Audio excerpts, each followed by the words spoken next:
What's going on, everybody? It's your boy Honky Kong back with another installment of the Keystone Cops videos. And today, this one's not even funny. My last one about the guy that shot up the kittens was, you know, it was disturbing, but it was at the same time, you know, for those of us that, for those of you guys like me that have a sick sense of humor, that shit, you know, kind of a little bit humorous. But today, nothing is humorous about the ones I'm going to cover today. This is more police killings, and I'm going to talk about 3 cases. One of them was absolutely no doubt the cops are wrong. One, there's some gray area, and another one, well, actually, 2, the cops were definitely wrong, but in 1, there's a little gray area to it. And we're talking about 3 separate shootings. First one I want to talk about happened in Forest Park, Illinois. This one is just absolutely inexcusable on the police's part. This is just coward-ass suburban pension protector cops, you know, nothing to do other than fuck people up. In Forest Park, Illinois, a 95-year-old man was being involuntarily committed to an assisted living facility. His name was John Warman. He was 95. He was being, as I said, involuntarily committed, which means wherever he was living before, whether it was with his family or a different assisted living facility, they could no longer deal with his behavior. He's 95. He probably had Alzheimer's or dementia. God knows what was going on. But he probably had something wrong with him that made him act out, made him misbehave. It's getting kind of sunny today.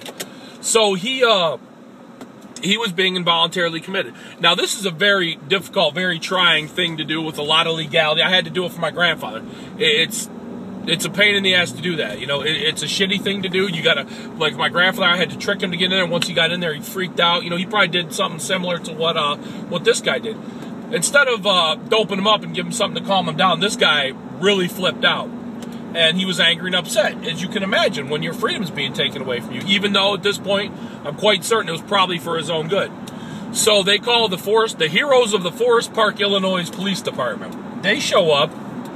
The guy, they say, he's got a cane and a shoehorn. The cane and a shoehorn are the 95-year-old man's weapons. The cops are, you know, obviously suburban cops, pension protectors. They're terrified. They're shaking in their boots. Then he grabs what they described as a 12-inch butcher knife. But I'm going to probably say it was more like a butter knife or something like that, or a steak knife, knowing suburban cops, you know, knowing the pension protectors. They probably got scared because they saw something shiny in his hand. So they tased him. He still didn't drop the knife.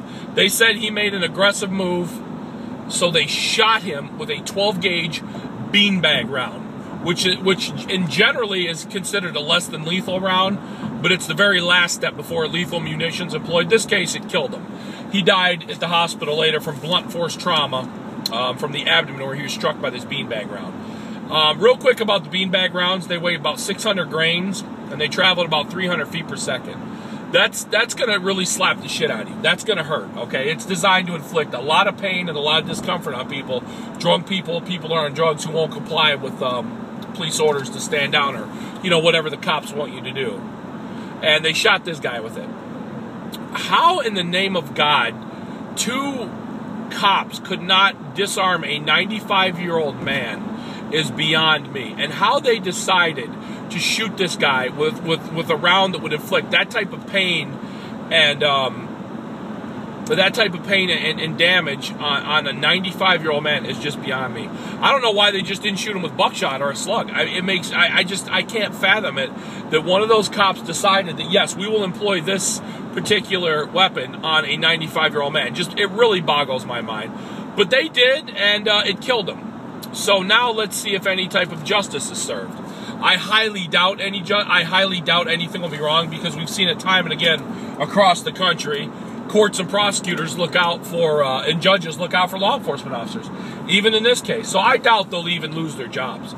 My opinion, any police officers are there that were involved that signed off on this should lose their badge and do about sit in prison for a decade. That's what they deserve for murdering this guy.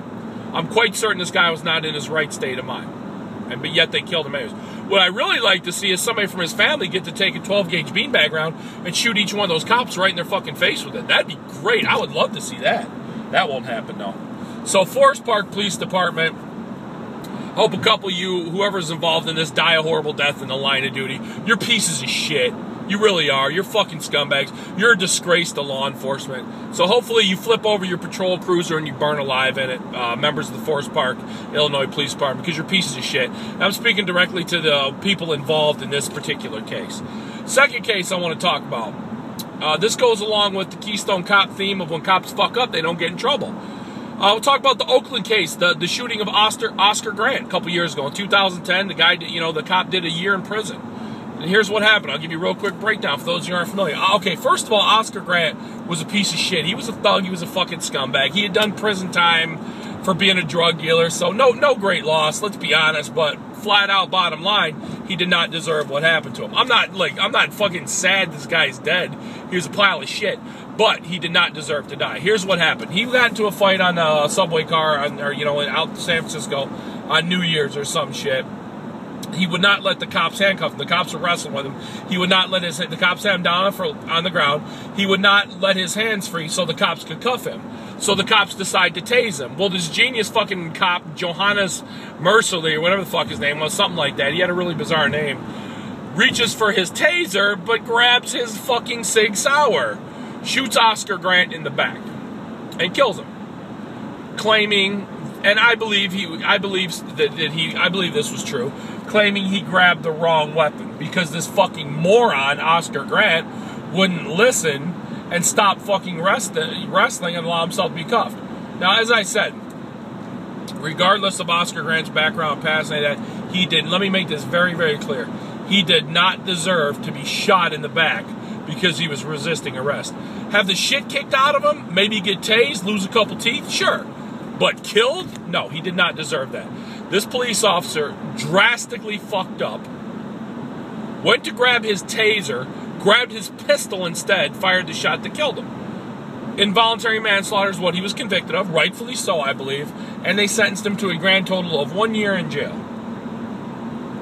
Which really boggles my mind. 1 year in jail. If that had happened to a civilian, they would have been sitting in jail, I would say, probably at least a 5-year sentence. But because he was a cop, they basically gave him a slap on the wrist for what he did.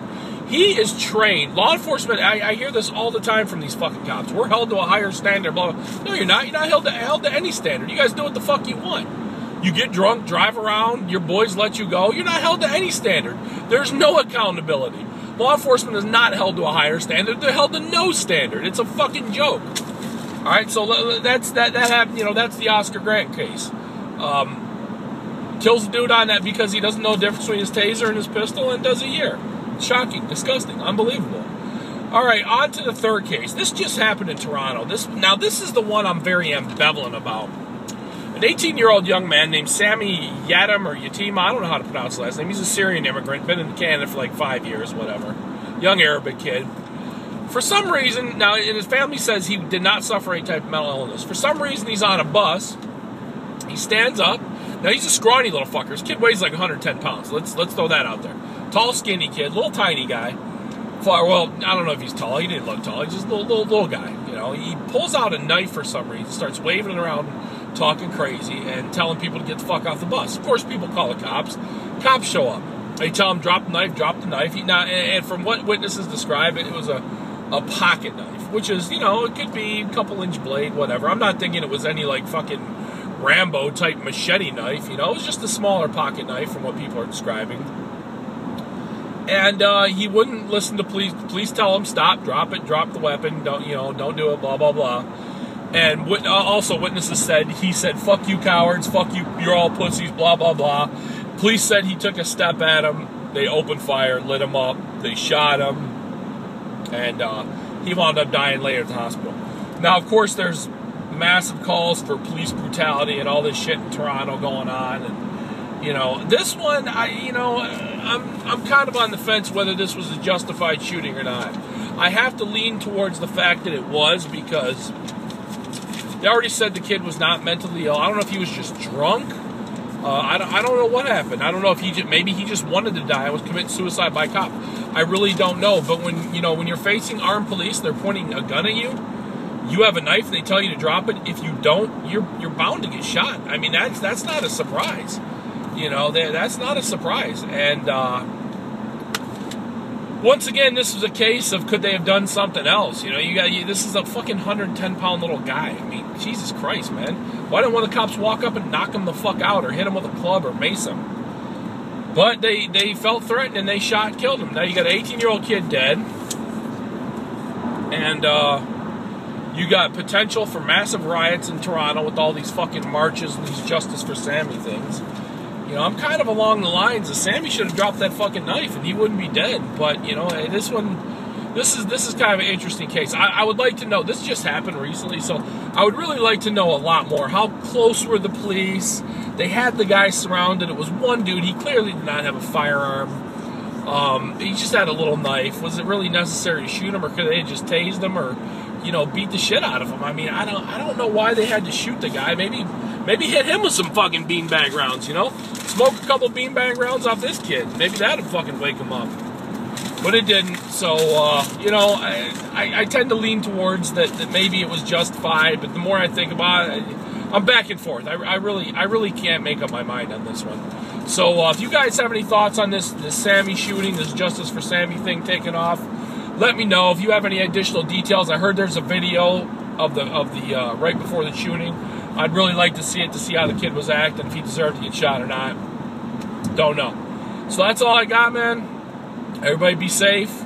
Watch these fucking cops out there, you guys. You know, if you're confronted by them, don't act dumb, because they will fuck you up. It happens all the time. So, hey, I'm out of here. Peace.